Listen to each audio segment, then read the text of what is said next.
Good morning, it's MJ, and I want to show you the complete Guardian of the Night. I got the guidebooks in last week, and I just want to show you. This is a full-size guidebook. I mean, this is not a 1 or 2 sentence description for each card. This book has a lot of information in it. It also has the animal energy, the animal keywords.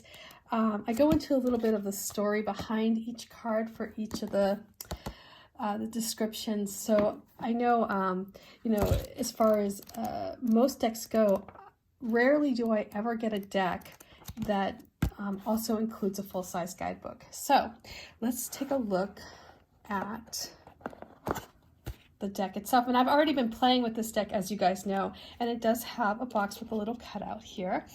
And here's the back of the box. The quote, there's this Carl Jung quote here, and on the inside of the box. I'm going to give you a look at these cards.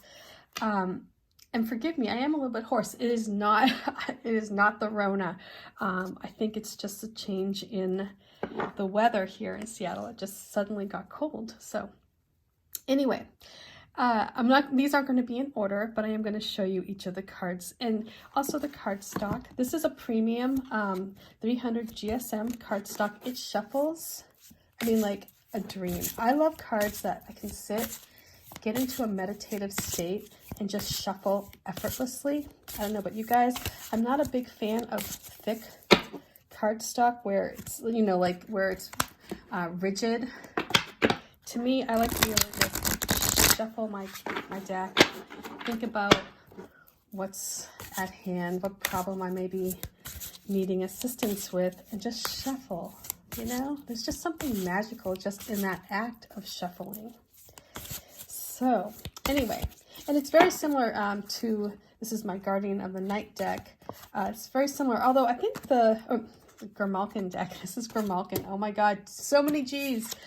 This is the Grimalkin deck. I actually think the cardstock, maybe because the cards are bigger in comparison to the the Grimalkin. This is the Grimalkin, this is the Guardian. Oh my Lord. Okay, so you can see they're a little bit bigger than the Grimalkin deck, but they feel a little bit more sturdy too. Anyway, let's see what first card comes up, and that will be the card for today. And then I'll run through the deck so you can see them all. Okay.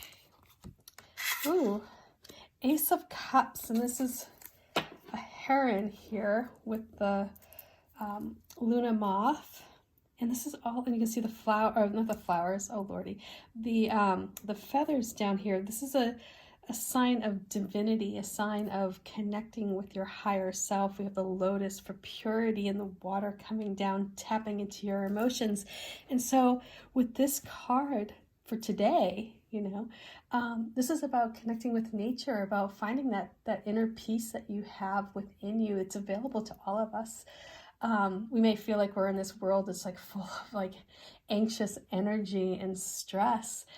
But within us, all we have to do is appreciate the beauty around us, to appreciate the nature that is around us. And then it's like being whisked into a different space, a different headspace. And that is one where we connect with our higher self. So this card is about tapping into those emotions, about connecting with your higher self, connecting with nature, and feeling that love that you get. It's about that love. And I put the sun in here and the moon because you can't have lightness without dark. If you're in a state where you're feeling stressed and anxious, you know that you're feeling stressed and anxious because you know what it's like to feel not stressed or not anxious. So we have that sense of understanding where we are because we know where we want to be. Does that make sense? So anyway, let's take a look at the rest of the deck. Here, so that's the ace. All right, so we have the octopus here for the Page of Pentacles.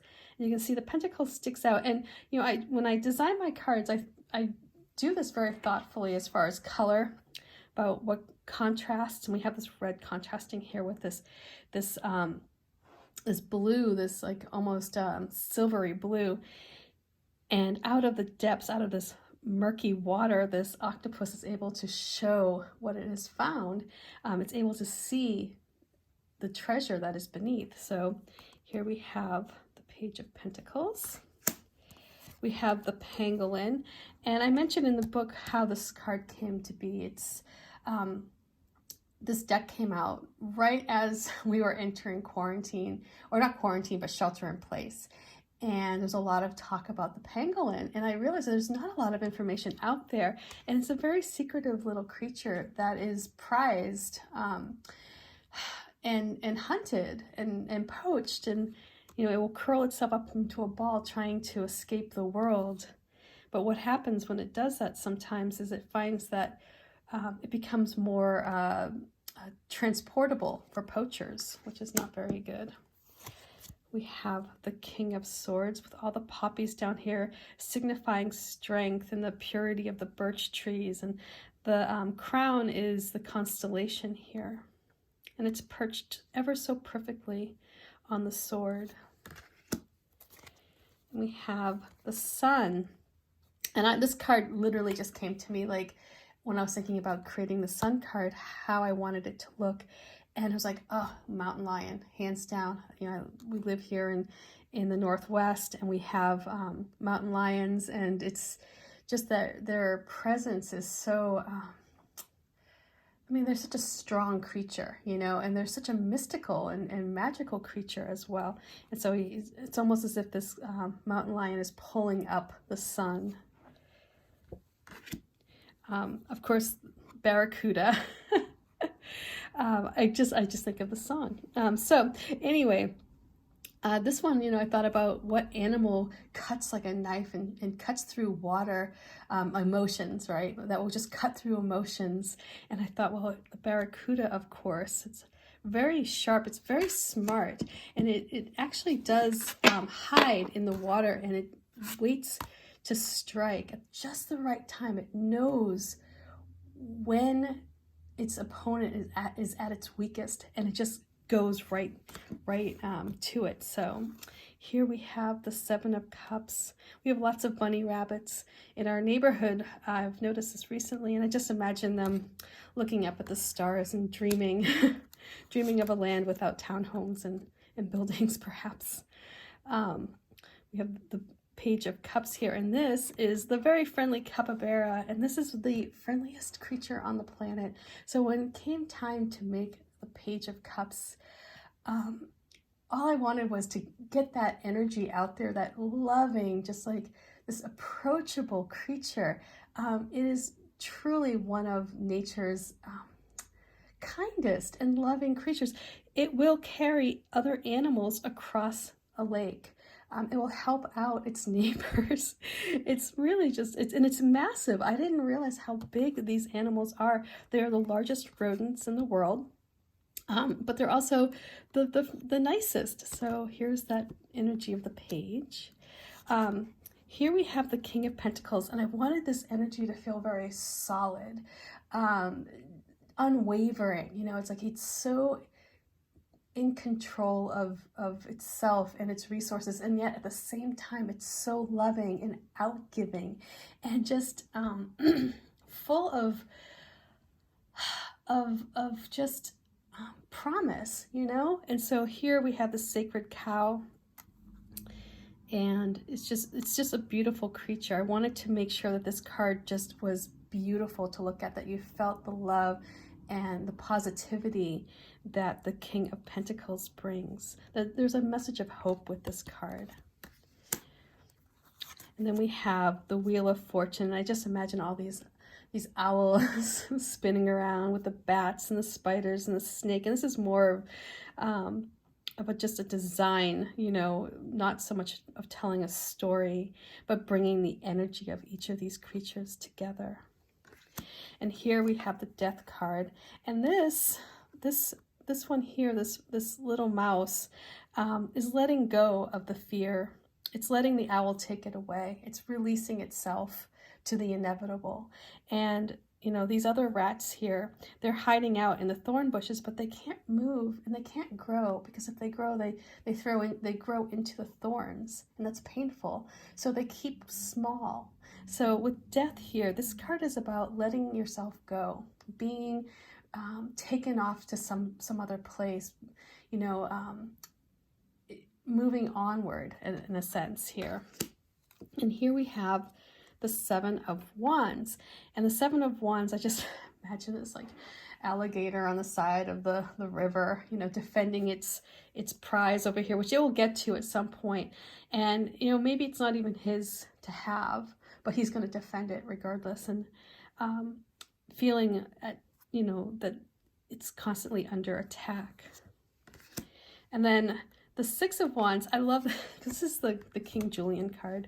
When I thought about an animal that comes off as being very happy, you know, with its success, very jovial and very community focused, the lemur came to mind. And I just thought of this like happy lemur taking its place, you know, on top of the pole, on top of the pecking order here, and all the other lemurs supporting the new leader.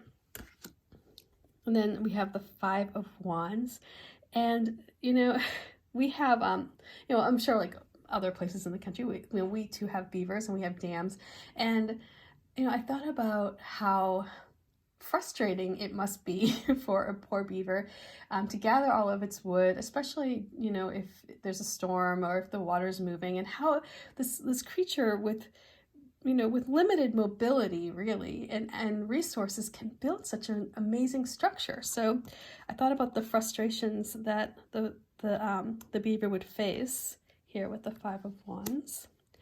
And we have the this isn't the bowerbird. Or is this the bowerbird? This is the bowerbird. Oh my goodness. Ooh, lordy. This is the bowerbird. This is the bird that builds its nest to attract a mate, and it does so in the most artistic and creative way. This bird, oh my God, it's really fascinating. They go through the jungle, or they go through the forest, and they look for pieces that are shiny, like whether it's glass or plastic or a mirror, and it creates this pattern around their nest to entice a mate, and it's just very fascinating. So when it came time to make this Page of Wands, I thought, oh, what animal really shows off its creativity? What animal puts a lot of thought into attracting what it wants? And so I came up here with the bowerbird. Here we have the Four of Wands, and of course, for a celebration, you know, I'm surrounded by crows. So all I thought about was how that energy is just so raucous and joyful. I mean, for the most part, I find it to be joyful. Other people might find it to be scary, but I love the sound of crows cawing away. And so here we have the magpies that are just having a great time hanging out. And although they are not traditionally nocturnal, on bright full moon nights, they are very vocal. They may not realize that it is nighttime. Here we have the Seven of Pentacles, and we have the spider down here overlooking her nest egg, her webs here, and taking you know, taking into consideration areas where there may be holes, areas that can be filled in, areas where she's very successful. This is one of my favorite cards, just color-wise, aesthetically-wise. The Seven of Pentacles is one of my favorites, as is the Seven of Swords. Here we have this panther. You can almost feel his energy. It's all about me. He's the lone wolf, you know, even though he's a panther, he's alone in the jungle. He's completely taking over his welfare. You know, he's not leaning on anybody. And that can work out, but it can also not work out. Sometimes we do need the help of others. And he's very much like, you know, an island unto himself here. We have the King of Wands, and this is a nod to my Crow Tarot deck with the crow sitting on the lion's head. This time he's passing off, or passing to the lion here, its energy, its power, its creativity. And we have the Nine of Swords. And this one is, you know, the energy around the Nine of Swords is anxiety. And as a parent, you know, the one thing we want is for our children to grow up to be healthy and successful and happy. I mean, mostly happy and healthy. And my thought with this card was centered around the polar bears and how their environment is dwindling away due to global warming and pollution. And I just thought about this poor polar bear with her cub here resting peacefully in her arms and looking out and seeing a landscape that is changing faster than her child is growing. And just that anxiety that comes with the Nine of Swords here. And of course we have the Empress, and then again here's another parent. You'll find in my decks there's a lot of maternal themes because I am a mother, and there's a lot of environmental themes because I live in an area where I see our climate changing. And so here we have this Empress, and she has her child here nicely tucked away with the roots indicating growth and stability, and she's watching over, making sure that this pup of hers grows up with all of the abundance and all of the potential that it needs. Here we have the Two of Swords, and it may be hard to see on the camera, but in the water there are threats. And the frog can't really see it because of the fog over the water. So it doesn't know, and it's hanging on to these two swords that it hopped onto. And you can see there's nothing on either side. There's no land. There's clouds. So again, it's blocking its vision. It doesn't know which way to move because there's this perceived threat in the water. It doesn't know if it moves this way or that way, what will happen. So, you know, with the Two of Swords, it is about feeling stuck, uncertain, not having enough information. And then with the Moon here, you know, adding into a bit of the fear is that you start to develop stories in your mind of, well, what's underneath there? You know, maybe it is a big monster waiting to grab the frog here. So then we have the Nine of Wands, and this porcupine is setting up boundaries. This is about, you know, taking control of your situation, perhaps taking a break, feeling like you just need to put something off, put something aside. And although this fox may not necessarily be a threat, it's perceived as a threat. So this porcupine has preemptively taken action here and put up this barrier. We have the Ace of Pentacles, and, you know, owls are messengers. Owls, they're such magnificent creatures, and I thought for this card, just creating a card that really, when you hold it, that you can feel its presence, you can feel its power and its love, and also its protection. And there's hope that there's something coming your way, that you have that ability. You can tap into this owl energy and feel its strength and feel confidence in going after whatever it is that you want. We have the Hierophant, and this, I love this card. This is a little bit comic booky as far as like how it looks compared to the rest of the deck. This one really does tell more of a story. It's less symbolic.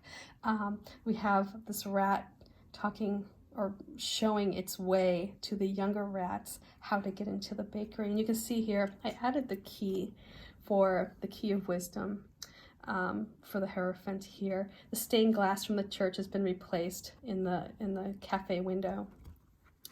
And it's standing up on this box, and it's showing how it survived. You know, it's tricks for survival, and it's teaching the young.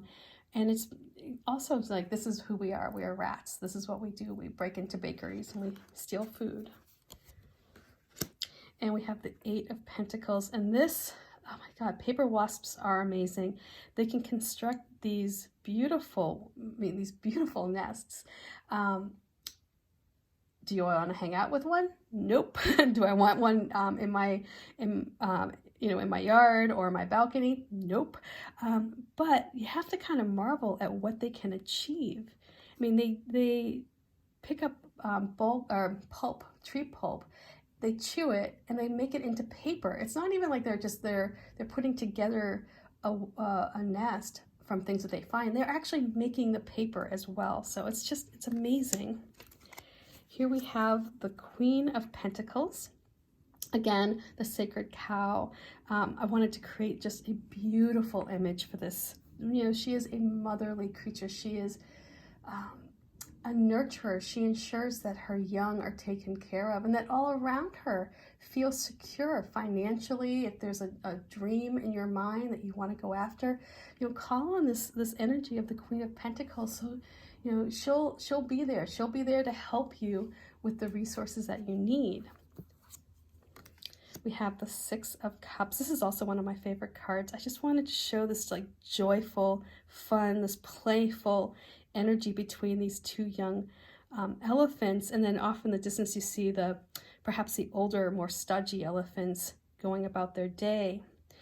And they're kind of set in their ways there. But the young ones here, they're just having a great time. And that's the energy I wanted you to get when you're holding this card, of that youthful, putting aside the responsibilities perhaps for a little while so you can play. We have the Five of Pentacles. We have the little caterpillar down here who feels very threatened and it's unable to get to where it needs to go to fulfill its destiny. It can't change where it is. So we have this threat here. So with this, the Five of Pentacles, in the traditional Rider-Waite-Smith deck, this card depicts two people walking by a church, and they look very injured, and they're having a very bad day. Maybe they're having a very bad week or month. I wanted to get that energy in a different way and show it in a way where it's restrictive, where it's about restriction. It's about not being able to move in the direction that you need to go into because you feel as though something is blocking you, and it's something centered around resources. So here we have the Six of Swords, and you can see this turtle is moving away from the past. It's moving away from this dark time, and the sword here is pointing it in a new direction. And although yes, it's choppy waters here, it has a sense of purpose. It's moving away from something that may not have been so fulfilling. What's out there is unknown, but it's still better than where it was, if that makes sense. We have the Three of Wands, and this is the scissor-tailed swallow, and these birds migrate at night. And right now, in fact, I heard a story on NPR the other day about city lights and just light pollution, and it's throwing off their migration pattern. So they're asking people, the Audubon Society is asking that people turn off their porch lights, turn off their lights if they can, to help these birds migrate to where they need to go. So here we have this bird that's taking off.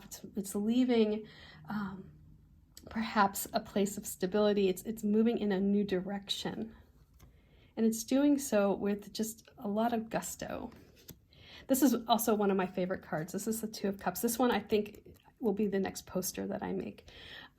You can feel their connection. You can see how this one this one elephant is filling the water up with its trunk on the other elephant's head, and vice versa here. You can see how their tusks are almost connected. It's almost like they are mirror images of each other, and they feel that bond, they feel that closeness. We have the strength of the lion here. This harkens back to the lovers. We have the lotus for purity. It's one of my favorite cards there. This is also an interesting card because this is the Eight of Swords here. Traditionally in the Rider-Waite-Smith deck, this image is a woman wrapped in a red scarf or red ribbon, and she's trapped between these 8 swords. Here, I want to take a different approach at this. I wanted you to feel as though you are actually that person. You're not looking at an image of somebody else, but you are feeling the anxiety of being trapped in a hole. We have the swords here that are tied in the roots. As you look upward and you see the moon and the owls circling around you, they are not there to frighten you. They're there to help you find the wisdom that you need to get yourself up and out of this hole. So there's restriction here, but it's not, the way I approach this is just a completely different look. And then we have the swan in the Knight of Cups, and I just thought, what animal just is so showy? I mean, next to the peacock, which is already taken care of here in this deck, but this like very bold, beautiful swan comes up, and it's just, a very loving energy. In fact, swans do symbolize love. But the Knight of Cups it's also, it also has a nice bite to it if you get too close to a swan, and it can bark at you or honk at you in a way that can be a little bit off-putting. So the Knight energy is so complex in that it can go to extremes. So with the Knight of Cups, it's like, it can be very emotionally available to you. However, at the same time, it can be so moody and needy. It's just, you've got to find that middle ground with the Knight of Cups. Oh, speaking of the peacock, here we have the Nine of Cups. And when I thought about what bird is showy, I thought for the Nine of Cups, of course, the peacock.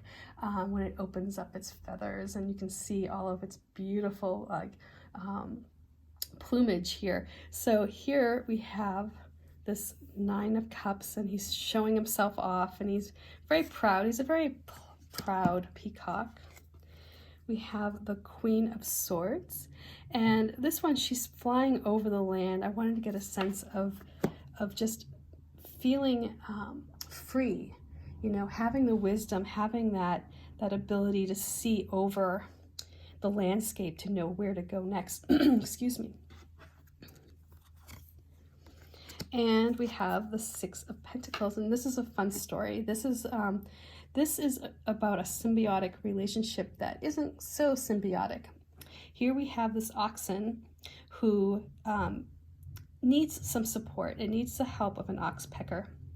The oxpecker will alert the ox when there is danger coming, perhaps while it's at the watering hole. And in return, the oxpecker allows the bird to have all the ticks that the oxpecker may have attracted along the way. And this oxpecker, being a bit opportunistic, to say it nicely, not only takes the tick, but it also feeds on the ox itself. It starts draining it of its blood. So this is where there's a balance of power. The Six of Pentacles is about resources and the haves and the have-nots, and those who may take advantage of a situation. Here we have Judgment, and we can see this is pretty straightforward here. We have the snake shedding its skin and rising up and growing into a new self.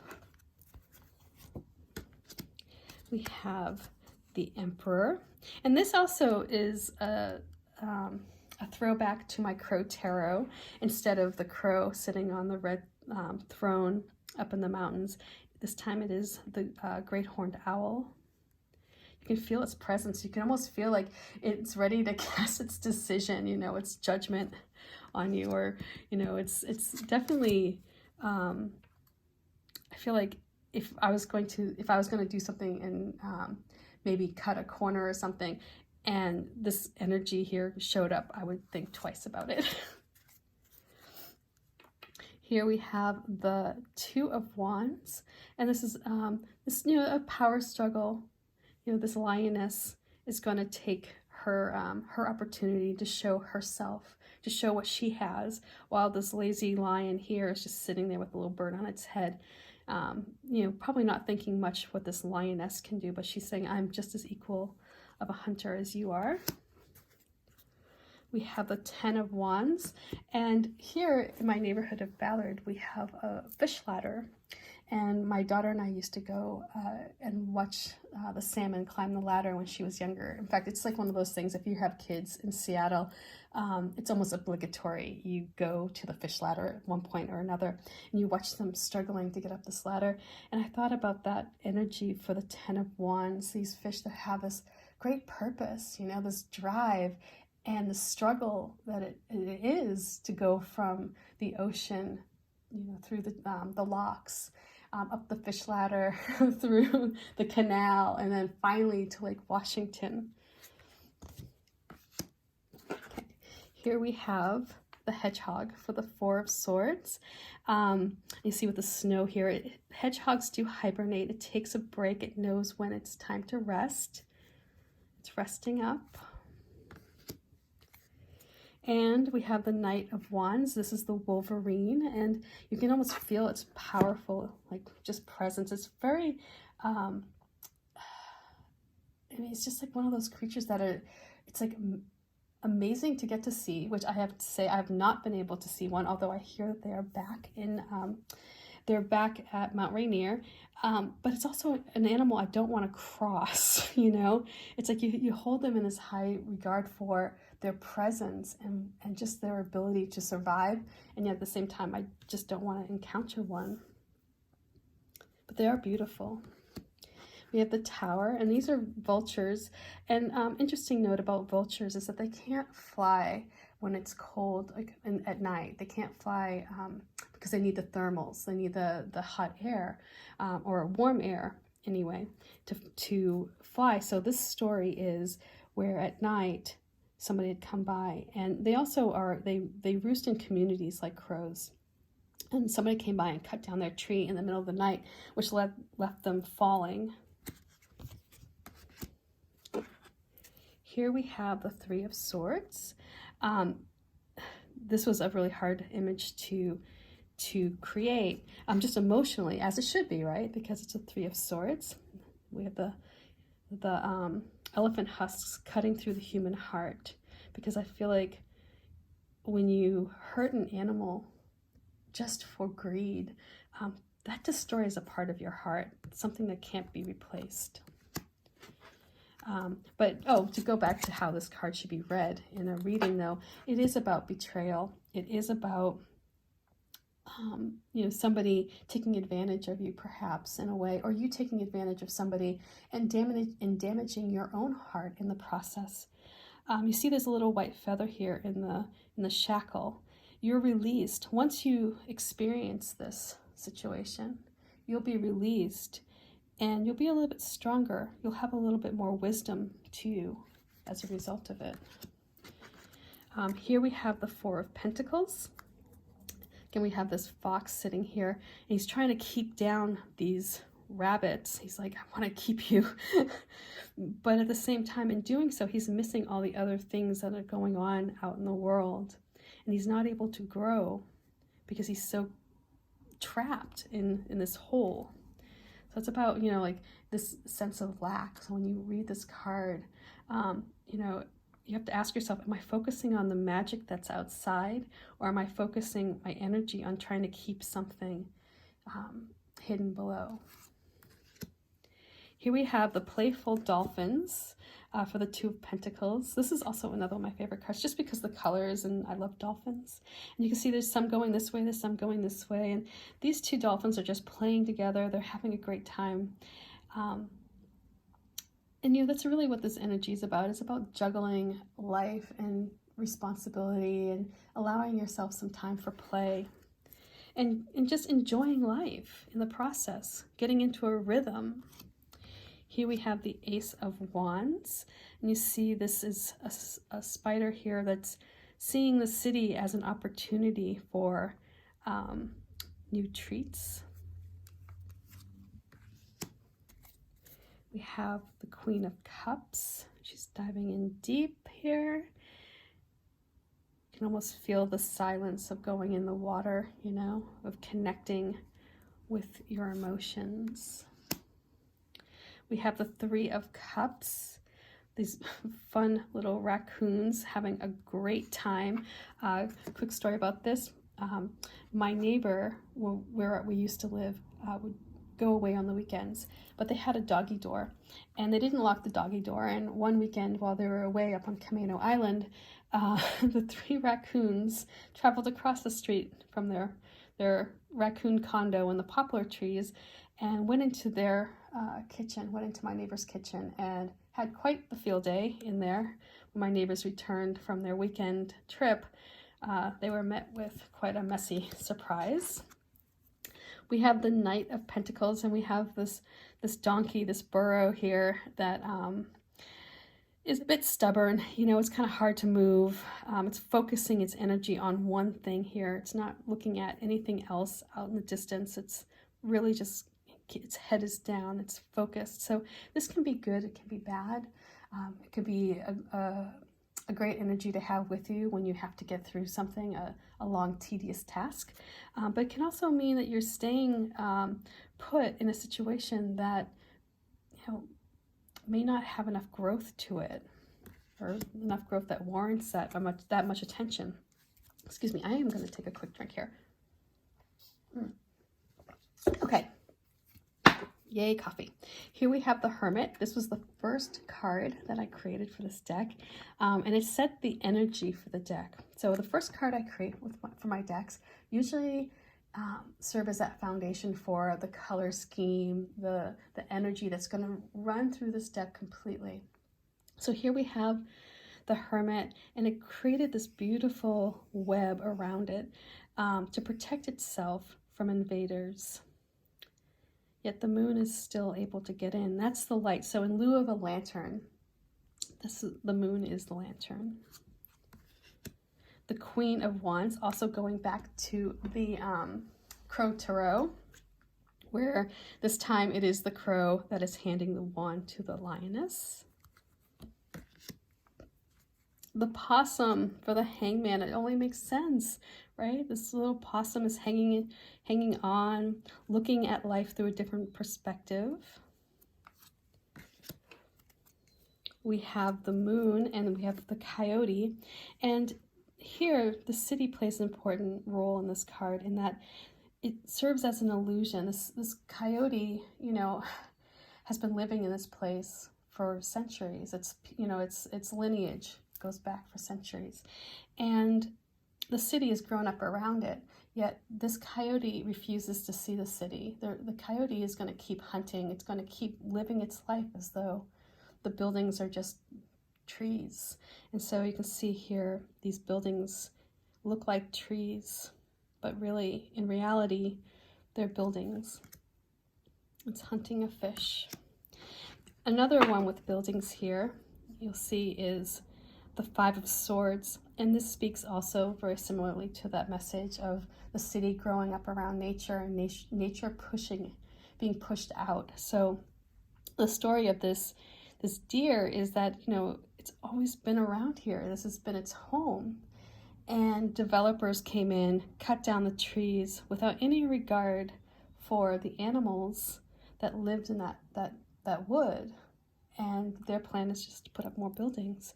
And so the Five of Swords really speaks to somebody else not considering your feelings, somebody else, you know, just taking action for themselves. They have a plan, they have an idea that they want to see fulfilled, but at the same time, they don't realize that their decisions are impacting the welfare of others. It's all about them. Here we have the Five of Cups. And you can see we have 3 broken cups. And this is the death head moth. And the 2 cups here have fireflies in it, indicating that there's still hope. You know, things may have been lost here with the 5 of Cups. And this is a warning of loss. This moth comes in, you know, and serves as, it can be a bit of superstition, you know, but it serves as a warning. Be aware. Also, be aware of all that you have, even if you do face something that is difficult. Make time for grief. Make time to release that grief, but know that there is still something left to hold. Here we have the Strength card, and we have this snake and this mouse staring at each other, neither one backing down. Although the mouse is at a disadvantage here, I would think. But that is where they show each other who they are, you know. It's like where you can stand up and say, I see the snake in you, and the snake is like, I can see the mouse in you, and it's okay, you know. Here we have the Fool. This is the only card that almost has like that pastel color because of the northern lights here. And you can see this wolf chase this rabbit out into the ice. And the story of this card goes that the rabbit had faith, or has faith, that the ice will hold it because it's so light. The wolf has faith that it can run out there, snatch that rabbit faster than the ice can break. And that the ice too will hold it. Here we have, instead of the dog on the side of the river, or on the side of the cliff, barking at the man in the traditional Rider-Waite-Smith deck, we have the wolf over here howling at its friend, saying, get back here. So this really is about taking chances, about calculated risk. If you're in a state where the Fool energy is too prominent, you may be taking risks that are a bit too dangerous. It's about having faith, though, in yourself and having faith in your environment. Here we have the Chariot. This is the honey badger. The honey badger will not quit. The honey badger will focus its energy on one thing and one thing only, and it will get what it wants. Again, we have a raccoon for the Magician, because they really are just amazing creatures. They're very smart. They know how to use their resources. They're definitely not deterred by anything. And they get into action. They take action. They're not sitting around waiting for somebody else to hand them a treat. You know, they get into the garbage cans. They take it upon themselves to get the food they want. We have Justice and the Bat riding on the sword. We have the Devil and the Jackalope. And this one, I mean, jackalopes are mythical creatures. They're created by man, and that is what the Devil, I believe, is as well, a creation of man. And this energy is really about disguises and how things mask themselves as something that they're not. So, you know, the night of, or the endless drinking may mask itself as a way to cope with stress, but really what it's doing is it's being destructive. Excuse me. Laying on the couch and watching Netflix for 10 hours a day, you know, 7 days a week, may mask itself as, you know, self-care or comforting. But really what it is, it's becoming a bad habit. So that's what the energy of the Devil here is. We have, of course, the World, which is this fun, vibrant energy that I just wanted you to feel, this like flurry of just of joy, really, when you got this card. I wanted you to just feel that like sense of optimism that comes with the World, this ending, this completion.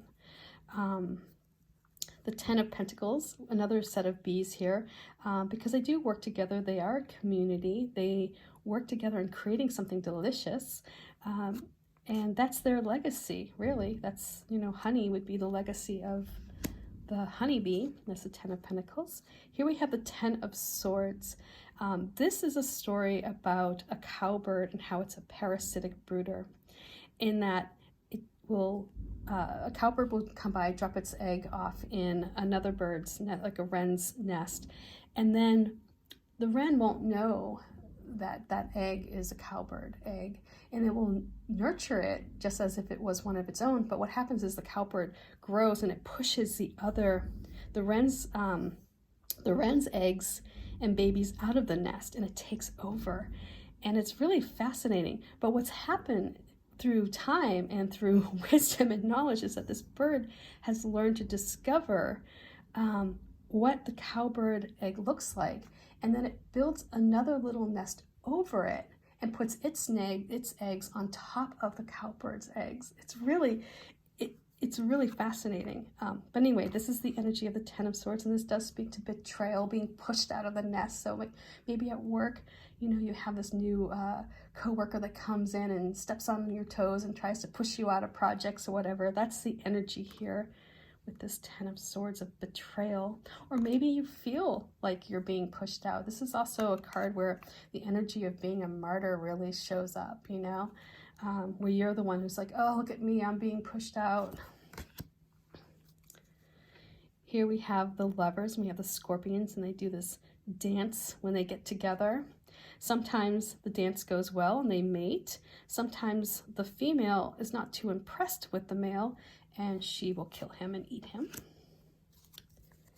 We have the Ten of Cups, and this is where the forest just comes together to celebrate. It's just a lot of love and positive emotion there.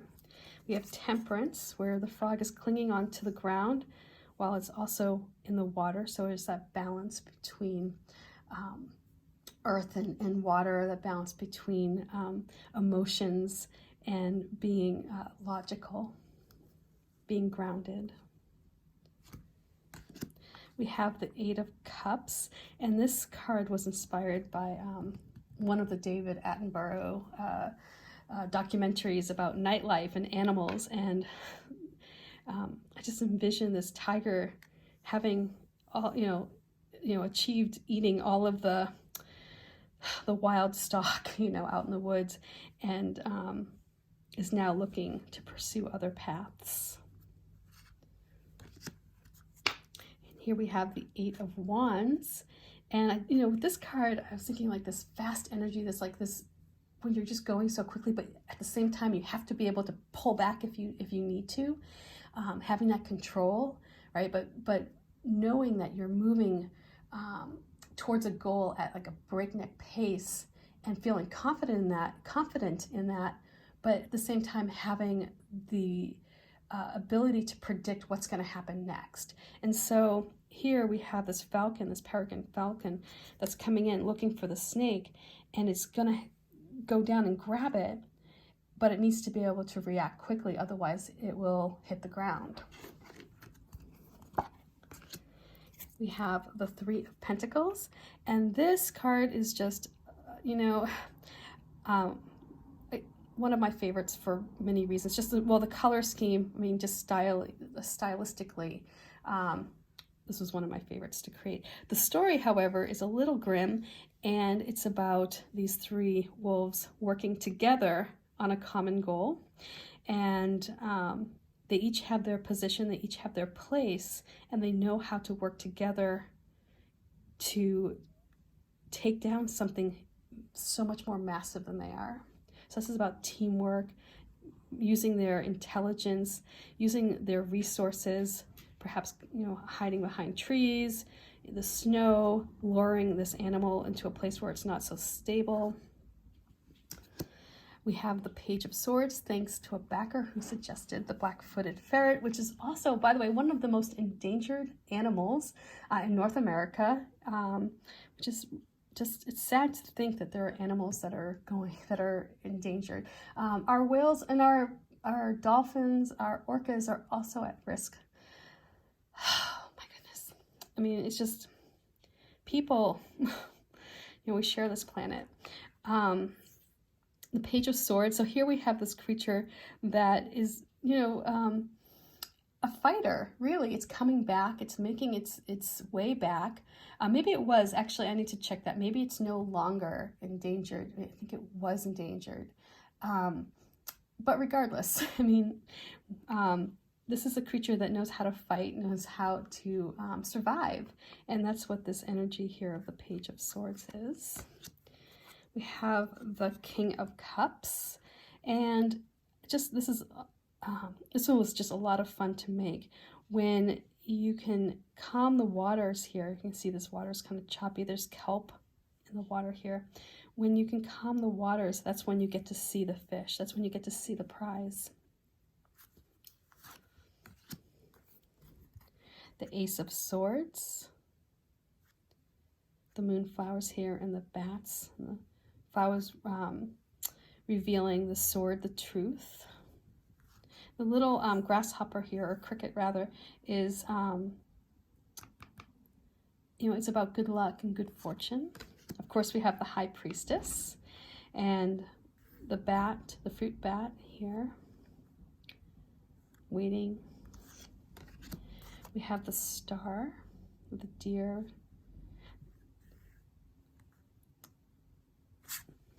And the Nine of Pentacles, which last week I guess was Big Bear Week, and this bear is resting. It's been well fed. It can take its time.